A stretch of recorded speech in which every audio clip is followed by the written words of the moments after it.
We've got the papers out on the couch, Blair Mantin, serious business, because New Year means new budget. Welcome back to the show. Thank you. And this idea, you know, there's some people that may have some disposable income to play with, some that are just going paycheck to paycheck.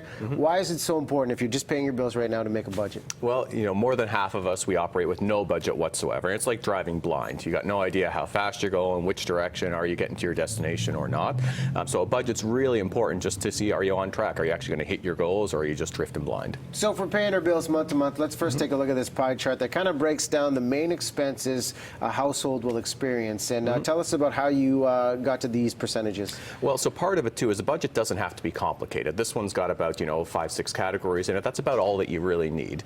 So the big ones, housing, first off, housing is usually the biggest category that people are going to spend their money in. So, it's nice to say up to 35%. In BC and in Vancouver specifically, that could be a pretty tough one to actually. And this is 35% of after-tax income is what you're saying. After-tax income. So what are the options, knowing how high the cost of living is here on the West Coast, to meet these financial expectations and keep it around 35? Well, you got to try to be creative. So a couple things you can do to try to offset. One is to look at a roommate. So if you've got a place where more than one person can live, you can definitely cut your costs, almost in half by getting a roommate. Another kind of innovative thing is you can think about homestays. So I've got a few colleagues of mine at work who they do this all the time. They've gotten such rewarding experiences out of it. They can travel the world and go and stay with the people they've hosted in their house. So that's another option to think about. Getting from point A to point B is costly here in this city. Transportation, you target it at 15%. Right. What's realistic, and what are some support ideas behind this? Well, one thing to keep in mind is it's way more expensive than you think it is to own a car. So BCAA puts the cost at almost $10,000 a year just for a car. So you got to think again creatively, what can I do to get that benefit without laying out $10,000? Car sharing is the answer. So you've seen the blue and white smart cars around. That's Car2Go. Modo is another car co-op. Both of those services in town. Unless you're a daily commuter and you really need a vehicle, you can probably get by just by doing car sharing. Okay. Food and beverage, obviously a big one, and it can be a very vague one if we're not getting specific of how we're tracking. From the work you do with clients, what do you say is a great estimate per person in the household for groceries per month? Yeah, you need a starting point, and a good starting point is between $250 to $300 per household member per month for groceries. Okay, so if you start to build your budget around there, family of two, maybe $500, then it's all what are the incrementals on top of that? How many coffees, how many nights out, all of that, and the key to those is really to track them.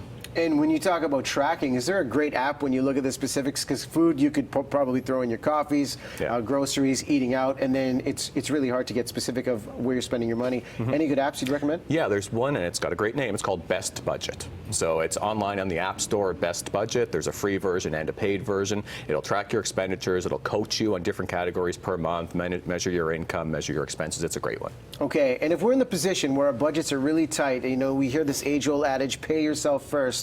What's the philosophy behind saving if you are working paycheck to paycheck? You absolutely have to save, even if you're in debt, even if you're living paycheck to paycheck. You got to take 10% off the top because you are your own pension plan. Okay, so it means the difference between you retiring with income or retiring with just the bare minimum of income, which is what the government will provide. If you don't pay yourself first, you're really not going to have a retirement income. So even if you're paying off debt, also pay yourself. Put the money into RRSPs. It's going to be safe. And you make a good point about the idea of matching contributions with the company. Explore that if that option exists. Oh yeah, simple terms, never say no to free money. If your employer is going to match your contributions, take that every single time. Okay, and the idea of repaying debt, if there is significant amounts year by year, what's the best strategy to tackle this? Well, you want to think 10% of your income. If you're in debt, at least 10% you should be paying off to your debt. If that 10% is not getting you ahead, and meaning that there's way too much debt and 10% is only scratching the surface, then that means you got a problem. You should meet with a professional, a trustee, a credit counselor, go from there. Okay, and overall with the budget, you lay out this pie chart.